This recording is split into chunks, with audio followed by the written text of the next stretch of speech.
Marcos capítulo 16.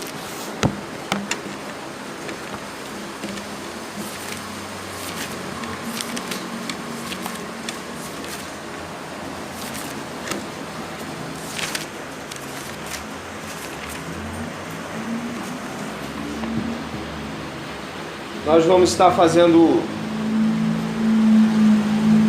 uma pequena leitura, não de tudo que foi lido, mas parcialmente. E eu vou pedir que você me acompanhe em Marcos capítulo 16.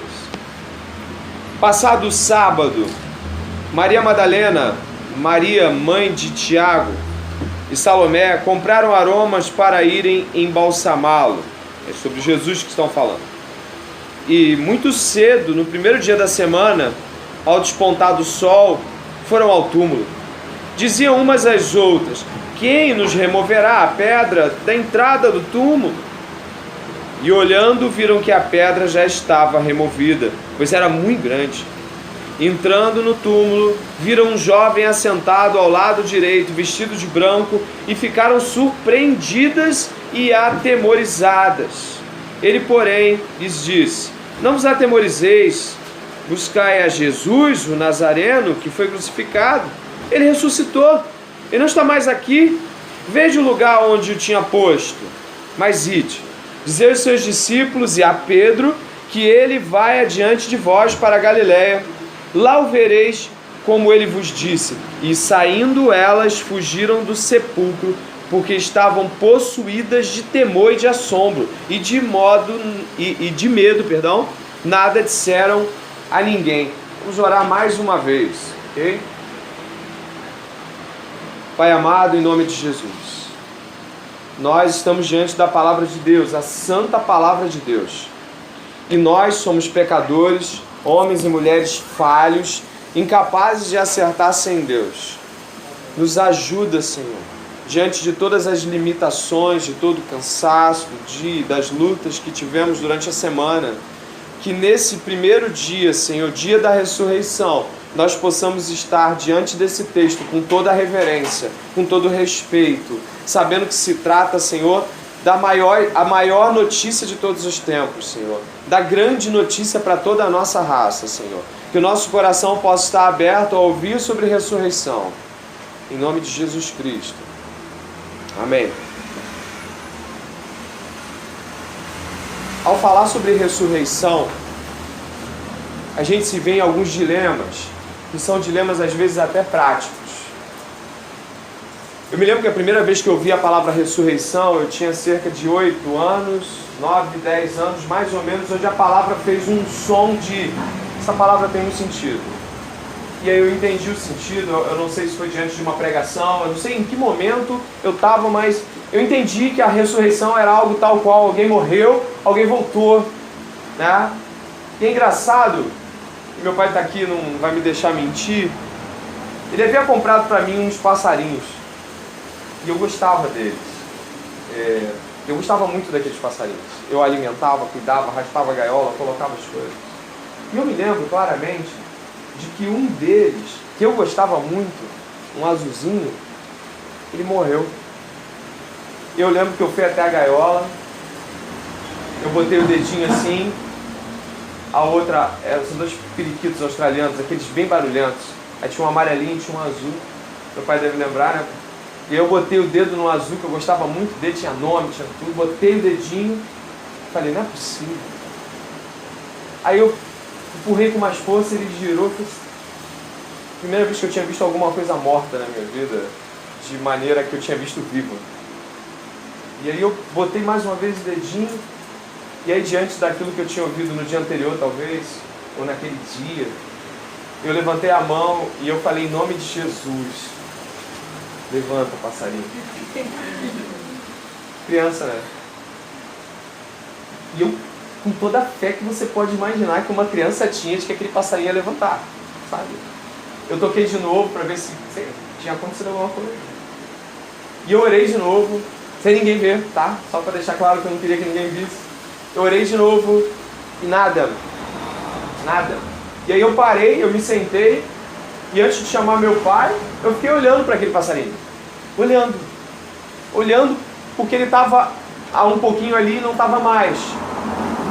É engraçado porque foi tão chocante a ideia de que depois da oração ele não voltou à vida, que eu não te digo que como criança eu descrevi Jesus naquele momento, mas eu fiquei assim, poxa, ressuscitar gente é muito difícil, passarinho deve ser mais fácil. E eu fiquei lembrando daquilo por muito tempo. Não foi a única tentativa de ressurreição que eu fiz, eu tentei outros com outros animais ao longo de mais uns 3 anos. Nenhum deles voltou à vida. Peixinho, passarinho, que era o que eu tinha. Mas nenhum deles voltou à vida. E aí, pode parecer até engraçado, mas eu tive uma lição de infância de que a morte era permanente, duradoura. E aí a gente amarrou o passarinho, jogou ele num valão lá, e eu fui vendo aquele negócio assim, sabe? Para uma criança de 8 anos é carreata a céu aberto, tipo assim, meu Deus, ele está indo. Mas não é mais ele, não é mais alguém, não existe algo ali para, de fato, a gente acreditar que ele está sentindo dor ou qualquer coisa desse tipo.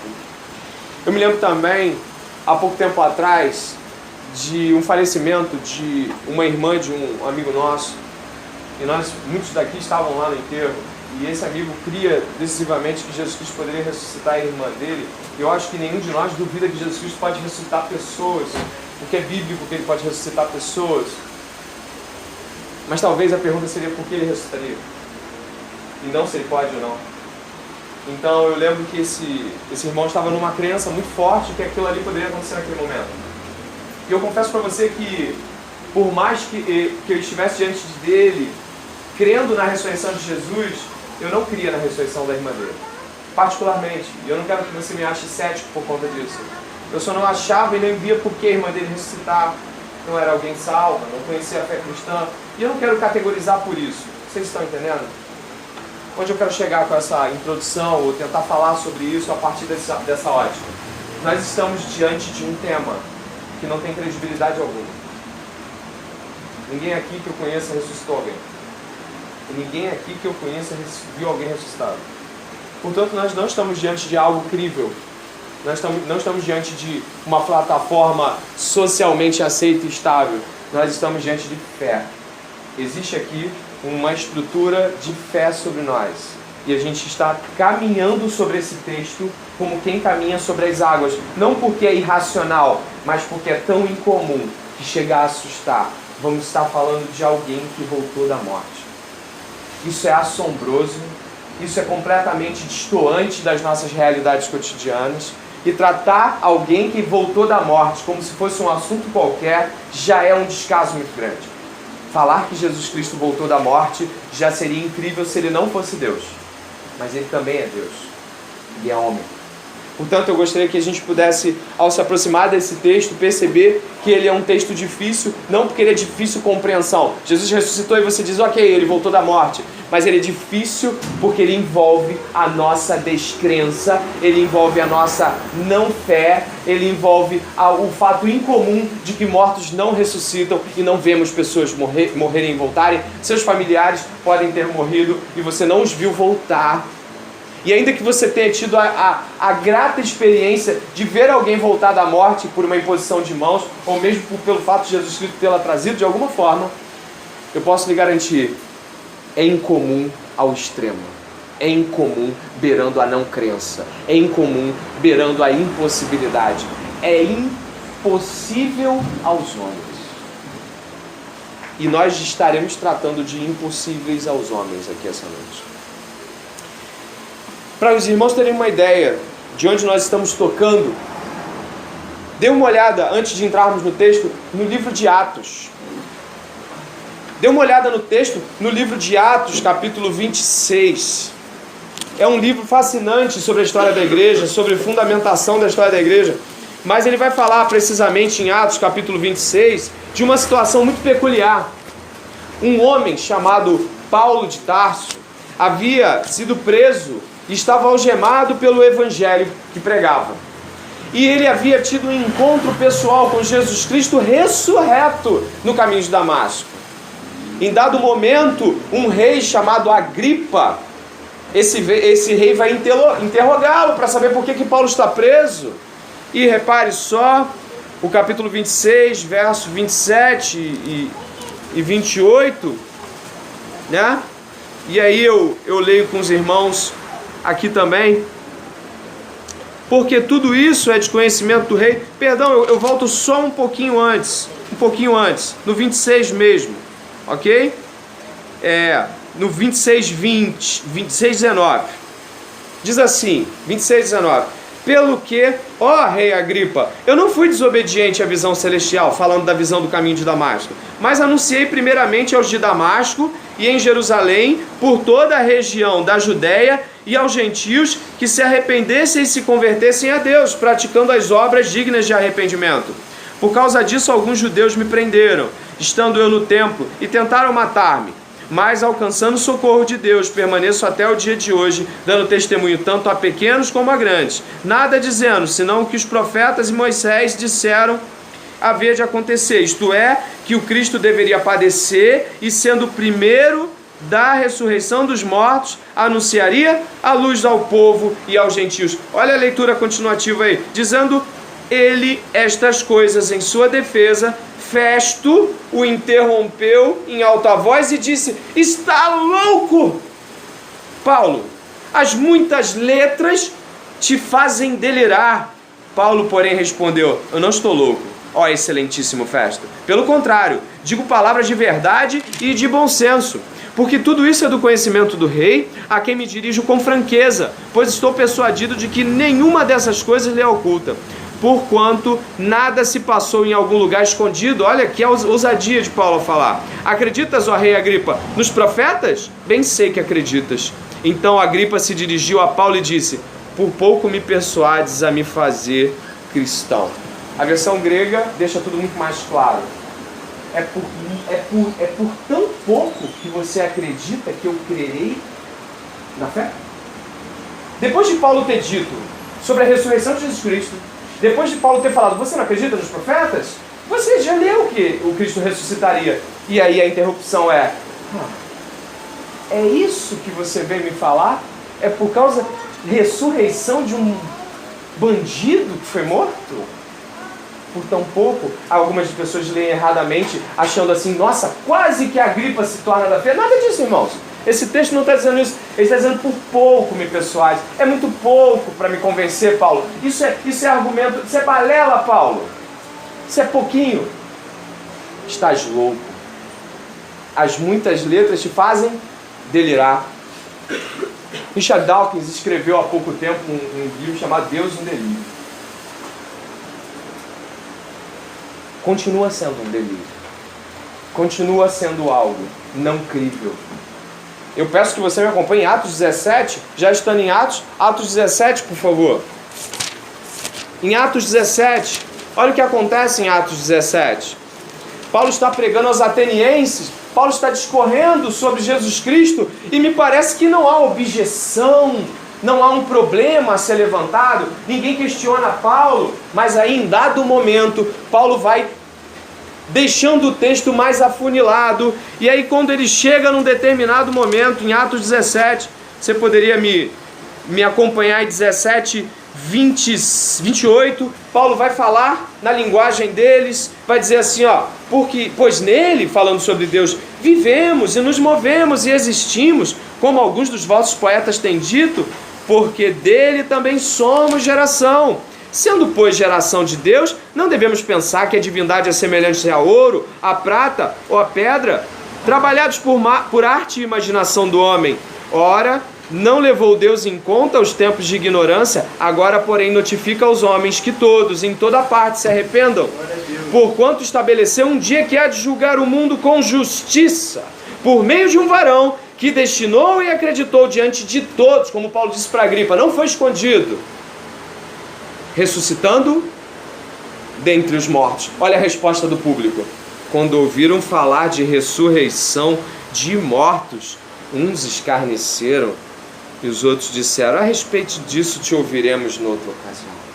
Não quero nem entrar nos pormenores gregos, platônicos, eu quero pensar só no escarnecimento. Quando Paulo estava discursando, citando os poetas, e de repente alguém entra aqui e aí recita um Drummond de Andrade, ou um Vitor que gosta de literatura, vai falar, que lindo! Ou algumas pessoas vão chegar e falar, nossa, que discurso poético! Aí vem um homem dizendo o seguinte, eu vim dar testemunho de um homem, filho de Deus, que morreu e ressuscitou. E aí as piadas começam? A mensagem não é crível, a mensagem não tem credibilidade, ela não parece ser algo aceitável, a mensagem da ressurreição não é aceitável. Só pode estar diante de Jesus Cristo essa noite, recebendo e dizendo, aleluia, ele ressuscitou por fé, porque não é aceitável. Não tem como admitir. Os gregos eram doutos, sábios, helênicos, não aceitaram. Era loucura para Agripa, era piada de tagarela para os helênicos. E aí a gente está diante de Marcos agora. O texto de Marcos vai tratar de uma cena tão dura, né? Tão difícil, uma cena tão complicada em Marcos 16, uma cena dolorosa, né?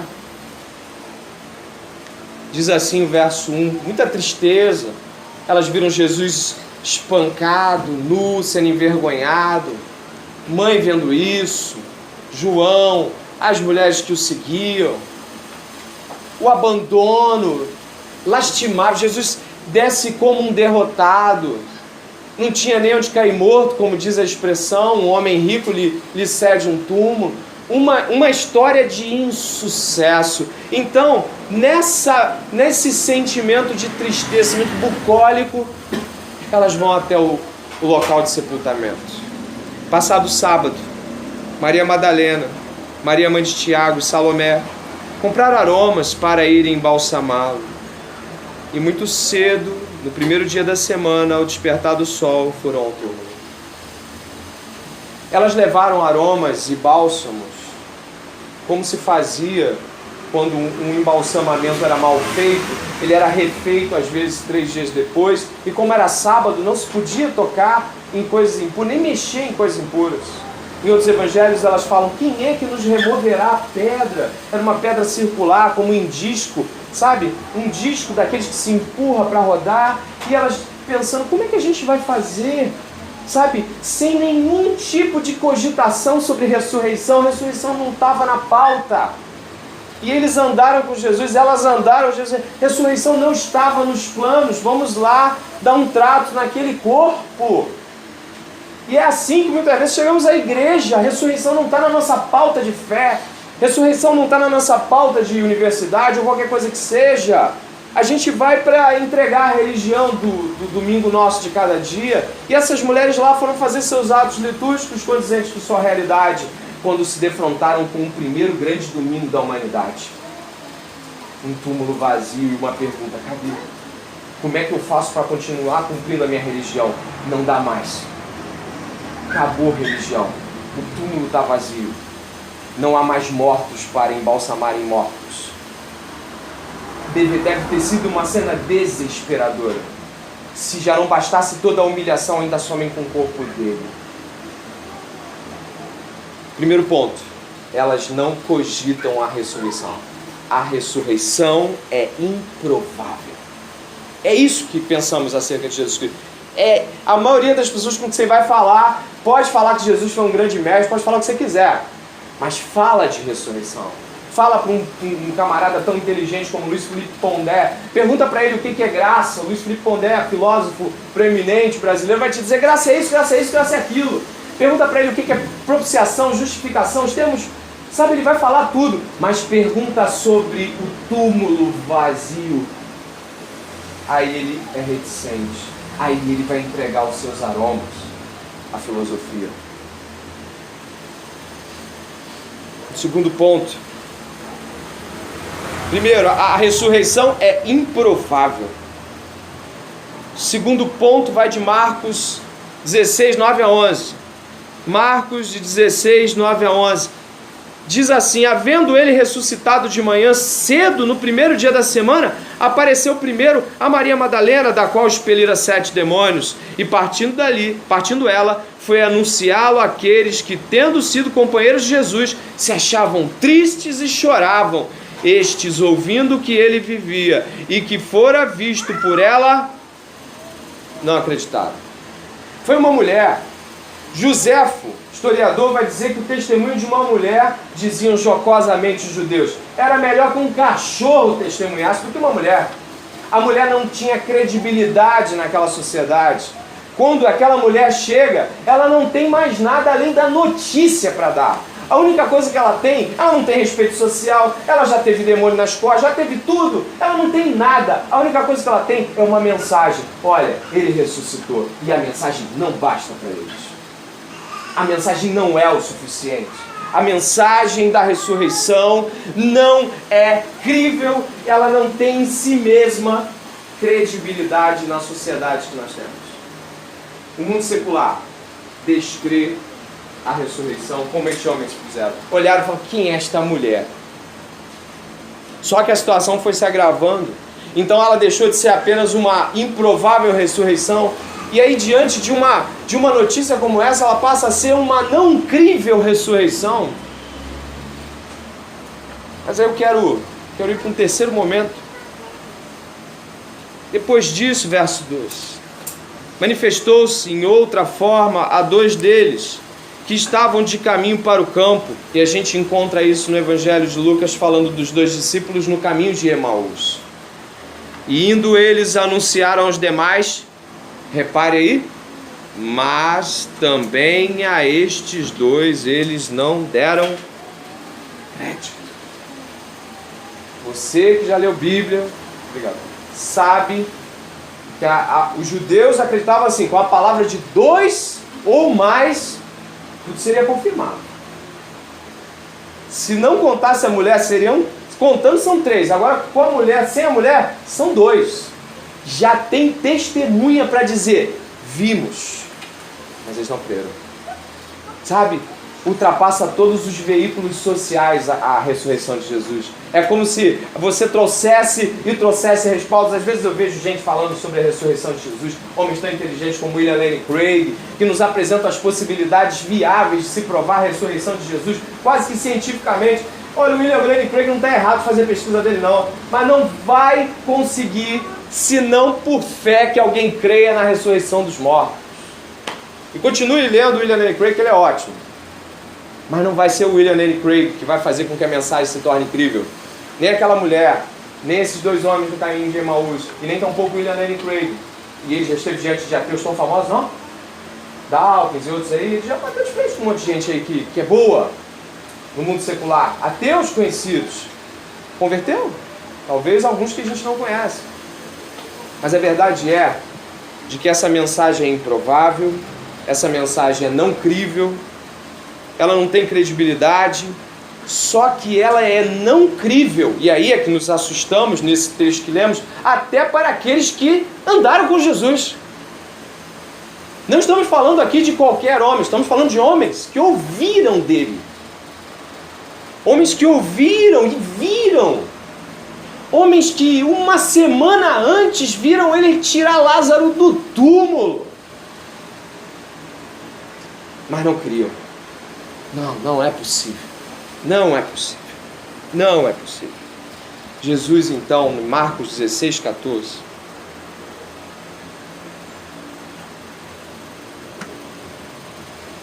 Finalmente, apareceu Jesus aos 11, quando estavam à mesa, e censurou-lhes a incredulidade e dureza de coração, porque não deram crédito aos que tinham visto ressuscitados. Olha, a censura de Jesus tem um duplo argumento.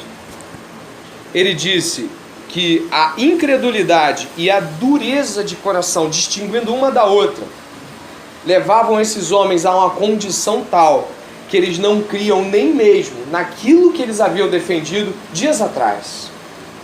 Irmãos queridos, Jesus deu uma prova aos seus discípulos de que a mensagem que eles levariam ao mundo não seria aceita. Jesus deu uma prova aos seus discípulos de que eles, sim, eles deveriam pregar, e ele vai dizer, ide por todo mundo, né?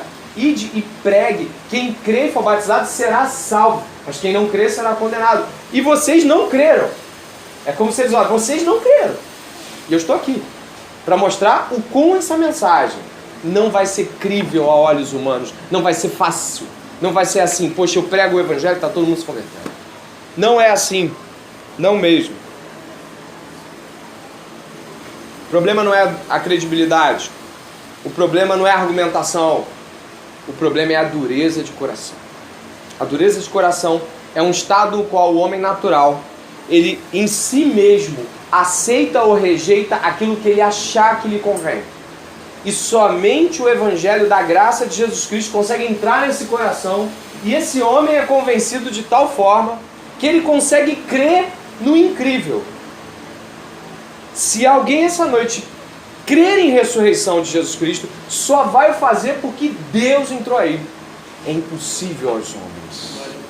É impossível aos homens. Não basta ser verdade, precisa do Espírito Santo. Às vezes nós queremos que as pessoas se convertam pela nossa persuasão argumentativa, ou na marra, ou impondo-as evangelho. Não vai. Só o Senhor pode convencer. Caminhando aí para os 10 minutos finais, eu quero pensar com você, não somente em como essa mensagem é difícil, não somente em como essa mensagem é complicada, mas eu queria pensar com os irmãos em um primeiro ponto. No que quer dizer a ressurreição de Jesus Cristo? A primeira ressurreição de Jesus separa ele e distingue ele de todos os outros homens, todos os sábios dessa terra. Buda, Gandhi, todos os grandes nomes, religiosos ou não, Martin Luther King, todos esses homens que foram expressivos, todos eles tiveram sua validade em seu contexto, né? Madre Teresa de Calcutá, podemos citar tantos grandes nomes de pessoas que fizeram a diferença de seus locais e trouxeram esperança, mesmo que seja uma esperança que muitos de nós não creem. Eu certamente poderia apontar que muitas dessas esperanças eu não creio mesmo, mas eles se distinguem de Jesus, não somente pelo discurso, mas porque Jesus Cristo ressuscitou dos mortos. E Buda continua enterrado, sem nenhuma força para levantar a si mesmo. Allan Kardec, Madre Teresa, Martin Luther King, eu poderia citar exemplos de cristãos que não têm um pingo sequer de chance de levantar de onde estão, se não for por Jesus Cristo. E Ele ressuscitou dos mortos. Quando nós não damos valor a essa mensagem, é como se nós pregássemos Buda, Gandhi ou qualquer outro nome. Sabe por quê?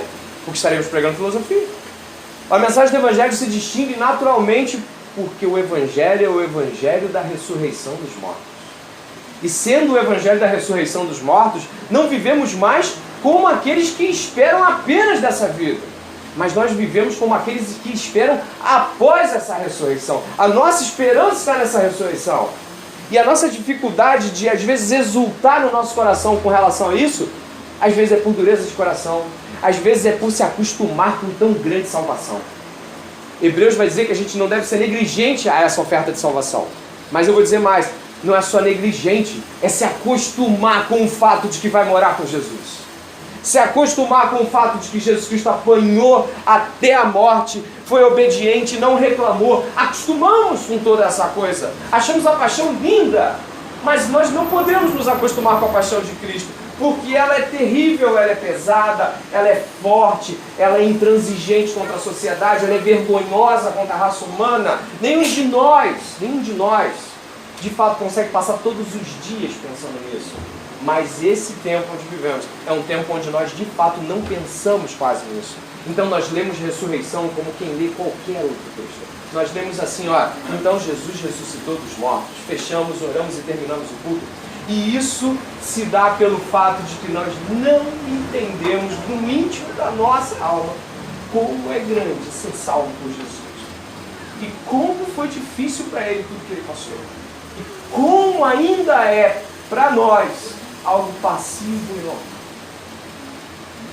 E eu queria que os irmãos pudessem acompanhar em 1 Coríntios 15, que já foi citado, 16 a 19. 1 Coríntios 15, 16 a 19.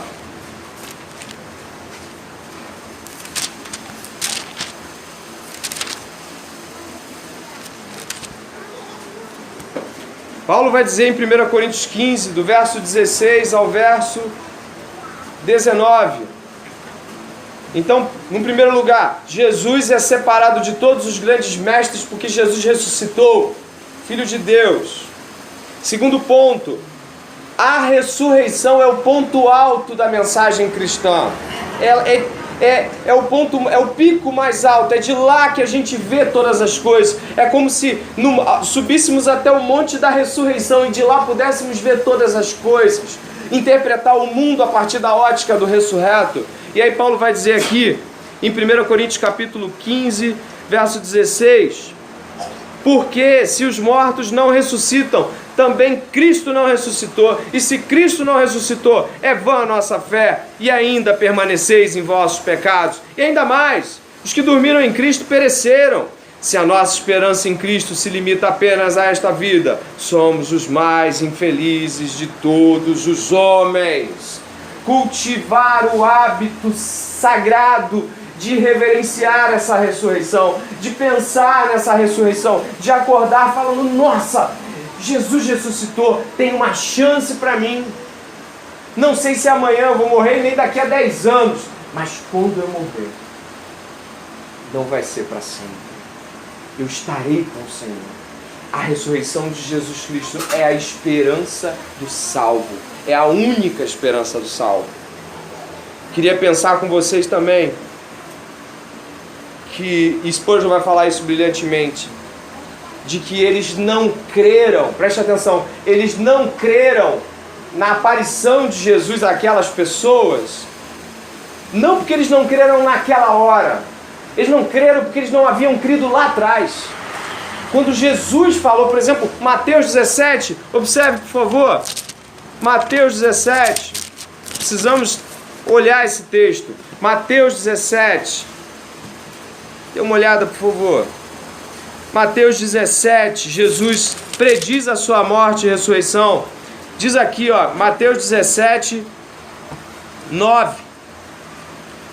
E descendo eles do monte, ordenou-lhes Jesus: a ninguém conteis a visão, até que o Filho do Homem ressuscite. Olha as palavras: ressuscite dentre os mortos. Vai no verso 22 do mesmo capítulo.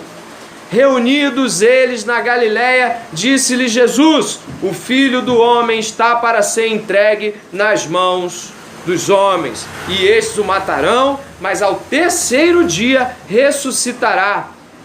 Então os discípulos se entristeceram grandemente. Preste atenção, eles não creram, não porque eles não creram na mensagem daquelas pessoas, eles não creram porque eles já não haviam crido. Eles ouviram essa mensagem do próprio Jesus, mas eles não creram. O coração deles estava fechado à anunciação do que Jesus iria fazer. O coração deles estava fechado já desde antes de Jesus ressuscitar. Não foi o caso deles se endurecerem de uma hora para outra. Seu coração já não havia permitido que essa mensagem da ressurreição entrasse antes dela. E por isso Jesus faz um teste maravilhoso. Ele coloca não os apóstolos para testemunharem como primeira vista, ele coloca outros para mostrar que de fato eles não criam em Jesus. Tomé, toque aqui. Não seja incrédulo, mas creia. Jesus envia mulheres, pessoas descredibilizadas. Quem são esses dois no caminho de Emaús? Tem um que não tem nem nome no Evangelho de Lucas. E aí, sabe, Jesus, é como se Jesus falasse assim: olha, você quer ver como é que vocês não creem no que vocês ouviram de mim? Ele manda a gente antes, e eles não creem. Jesus não está aqui fisicamente, mas ele está com a sua palavra, como esteve diante dos apóstolos antes de padecer a paixão. Nós hoje podemos sair daqui bem-aventurados se crermos. E crer no original grego é entrega total de sentimento e fazer. Eu não creio porque eu simplesmente mentalizo o fato. Eu creio porque eu me entrego. Eu creio porque eu me entrego à ressurreição essa noite. Eu creio porque eu sinto a ressurreição essa noite. Eu creio porque eu vibro internamente com a ressurreição. Exulto a ressurreição. Para terminar, João capítulo 11.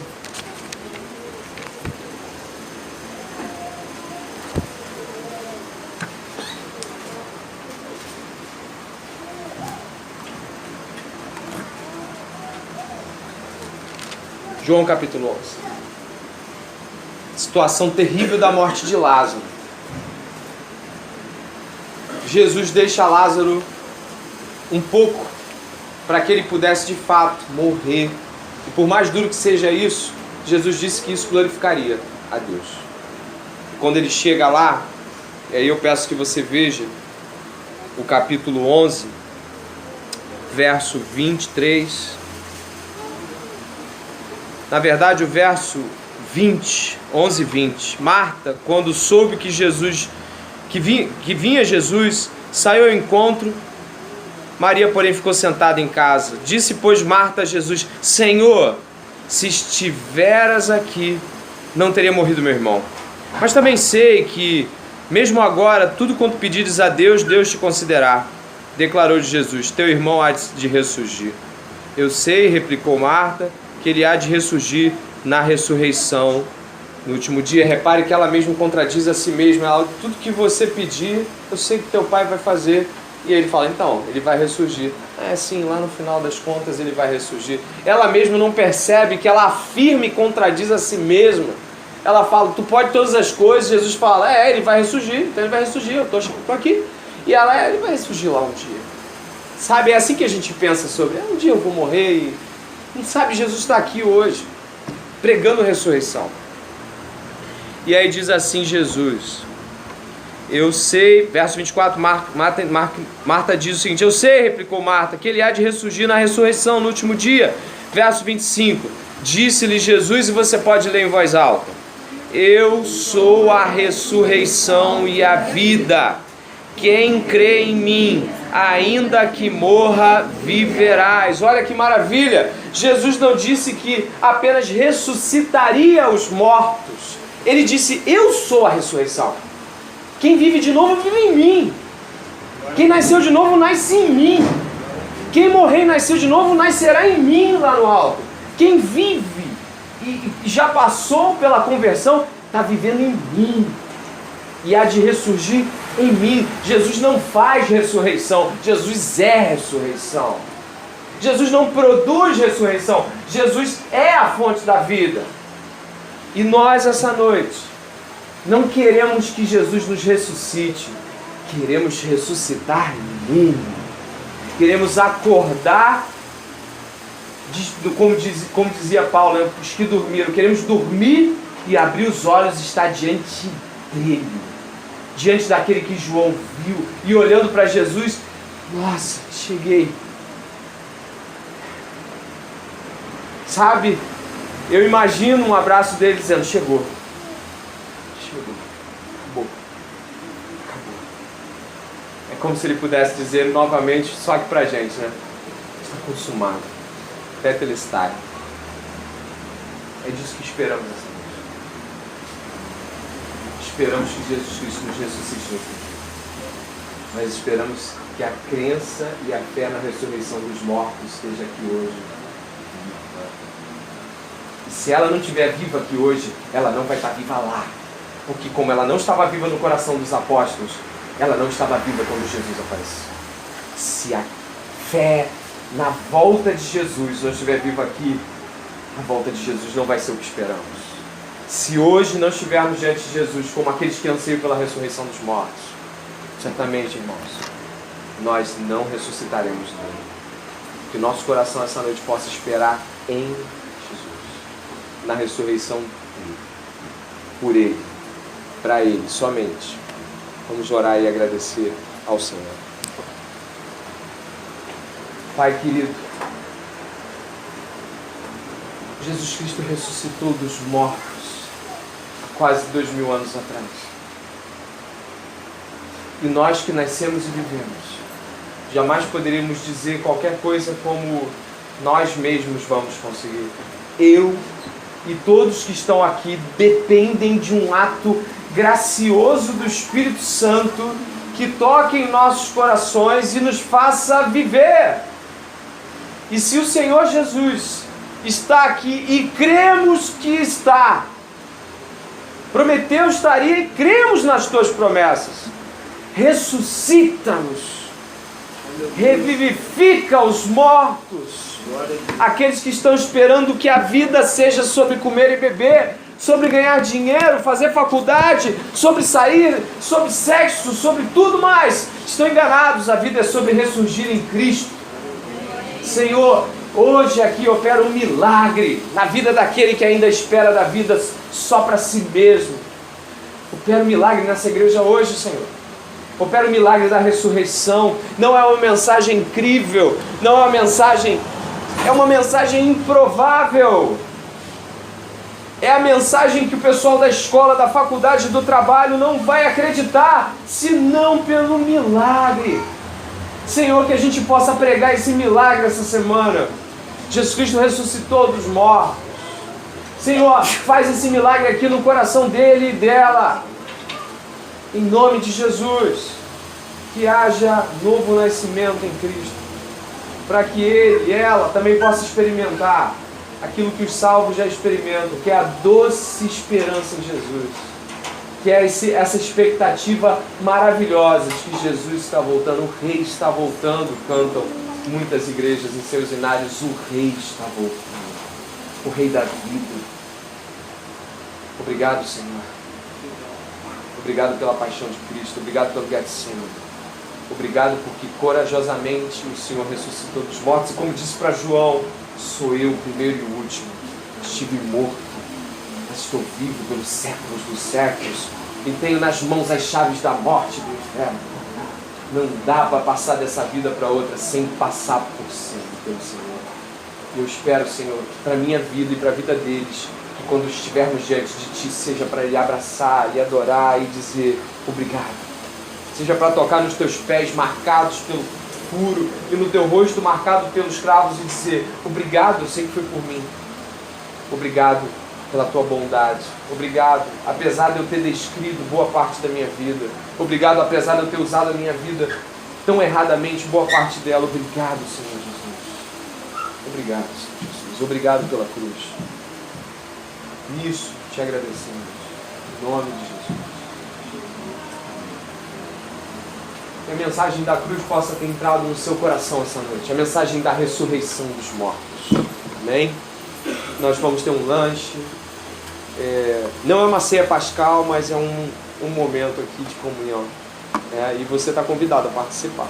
Você está convidado a comer com a gente, a conversar um pouquinho conosco, a falar sobre o que Jesus Cristo disse ao seu coração sobre a ressurreição dos mortos. E vamos orar agora, alegres pela vitória de Jesus Cristo. É um povo que canta a vitória de Jesus Cristo sobre a morte, né? Vamos orar, finalizando a reunião, mas não tudo. Senhor, louvado seja o teu nome essa noite. O Deus que ressuscita os mortos está aqui. Obrigado, Senhor Jesus, por todas as palavras que o Senhor nos disse ao longo de tantos anos. Obrigado por não ter desistido de nós. E obrigado por agora, Senhor, mesmo ainda com tantas lutas internas e crises, o Senhor não rejeita teu povo. Obrigado por ter adquirido um povo que é propriedade exclusiva de Deus. Obrigado por ser o bom pastor. Obrigado por ter resistido a cada chicotada e a cada sangue derramado. O Senhor foi de um modo que nós não seríamos. Obrigado porque o Senhor, Pai, fundamentou o caminho para que os mártires pudessem se alegrar diante da morte. Obrigado porque o Senhor estabeleceu um caminho para que aquele que hoje aqui está angustiado, desesperançoso quanto à vida, e não sabe o que fazer da vida, encontra o destino, o caminho dos peregrinos. Obrigado, Senhor. Que a nossa alegria hoje esteja na ressurreição de Jesus. Que a nossa semana seja uma semana de ressurreição. Que nossa palavra com os amigos do trabalho, os familiares, seja uma mensagem de ressurreição. Seja uma mensagem que pode gerar escárnio de uns, ceticismo de outros, mas é a mensagem poderosa do Evangelho. Senhor, dá-nos esta ousadia essa semana de falar para quem nunca havia ouvido dos nossos lábios: eu creio em Jesus e Ele ressuscitou dos mortos. Senhor, que não venhamos nos envergonhar e perder carisma social, isso não é nada. O Senhor abriu mão de todas as coisas. Que possamos abrir mão de tudo isso em prol dessa grandeza que é anunciar o Evangelho. Obrigado, Jesus. Abençoa cada família aqui. Cada mãe, filhos, pais. Abençoa essas famílias, Senhor. Abençoa a minha família também. Abençoa os jovens que estão aqui, Senhor. Abençoa as crianças que ouviram a mensagem do Evangelho. Que isso entre no coraçãozinho delas também, Senhor. Que isso faça uma obra no coração delas. Reina em nós essa noite e para sempre. Em nome de Jesus. Amém. Seja muito bem-vindo. Fique conosco um pouquinho mais, tá bom?